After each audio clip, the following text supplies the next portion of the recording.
ಆ ಗೇಟ್ಗಳನ್ನು 333 ಗೇಟ್ಗಳನ್ನು ಕೂಡ ಒಂದು ರೆಕಾರ್ಡ್ ಟೈಮ್ನಲ್ಲಿ ನಾವು ಅದನ್ನು ವಾಪಸ್ಸು ಹೊಸ ಗೇಟ್ಗಳನ್ನು ಅಳವಡಿಸಿ ಈಗ ಅಲ್ಲೇ ನೀರಿಗೋಸ್ಕರ ನಾವು ಕಾಯ್ತಾ ಇದ್ದೇವೆ.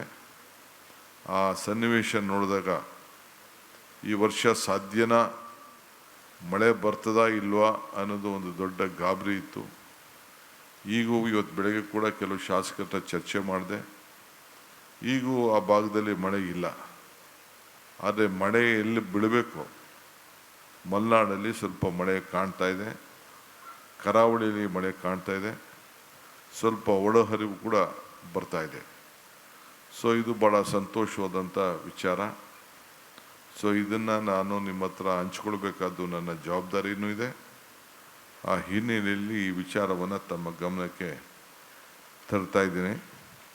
ಇಡೀ ಕರ್ನಾಟಕ ಸರ್ಕಾರ, ವಿಶೇಷವಾಗಿ ನಾವು ಆ 3 ಜನ ಯಾರು ನಮ್ಮ ಹೊರಗಡೆ ರಾಜ್ಯದಿಂದ ಬಂದಿದ್ದರು, ಸರ್ವಾನುಮತದಿಂದ ಬಂದು ನಮಗೆ ಸಹಕಾರ ಕೊಟ್ಟದಕ್ಕೆ ಸರ್ಕಾರದ ಪರವಾಗಿ, ನಿಮ್ಮೆಲ್ಲರ ಪರವಾಗಿ, ನೀವು ಯಾರು ಲೋಕಸಭಾ ಸದಸ್ಯರಿರ್ಬೋದು, ಶಾಸಕರಿರ್ಬೋದು, ಒಂದು ರೆಸಲ್ಯೂಷನ್ ಮೂವ್ ಮಾಡಿ ನಾವು ಆ ರೆಸಲ್ಯೂಷನ್ನ ಕಂಪ್ಲೀಟ್ ಅವ್ರಿಗೆ ಅಭಿನಂದಿಸುವಂಥ ಕೆಲಸವನ್ನು ಕೂಡ ಈ ಸಂದರ್ಭದಲ್ಲಿ ಕಲ್ಯಾಣ ಕರ್ನಾಟಕದಿಂದ ಮಾಡೋಣ.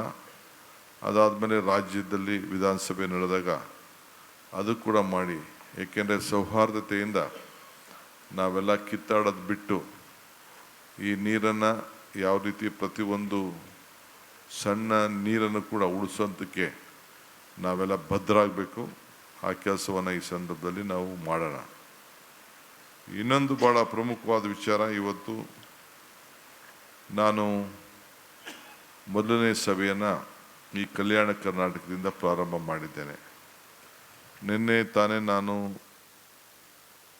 ಬೀದರ್ ಜಿಲ್ಲೆಗೆ ಹೋಗಿ ಬಸವ ಕಲ್ಯಾಣ, ಇದು ಬಸವನ ನಾಡು, ಅವರ ಆಚಾರ ವಿಚಾರದಲ್ಲಿ ನಾವೆಲ್ಲ ಒಪ್ಪಿರೋರು, ಅವರ ತತ್ವದಲ್ಲಿ ನಾವೆಲ್ಲ ಬದುಕ್ತಾ ಇರೋರು, ಅವರ ಮಾರ್ಗದರ್ಶನದಲ್ಲಿ ನಮ್ಮ ಹೆಜ್ಜೆಯ ಗುರುತನ್ನು ನಾವು ಇಟ್ಕೊಂಡು ನಾವು ಸೇವೆಯನ್ನು ಮಾಡ್ತಾ ಇರೋರು, ಸಮಾನತೆಯಿಂದ ನೋಡಬೇಕು ಅಂಥೇಳಿ ನಮ್ಮ ಕಾರ್ಯಕ್ರಮವನ್ನು ನಾವು ರೂಪಿಸಿರೋರು.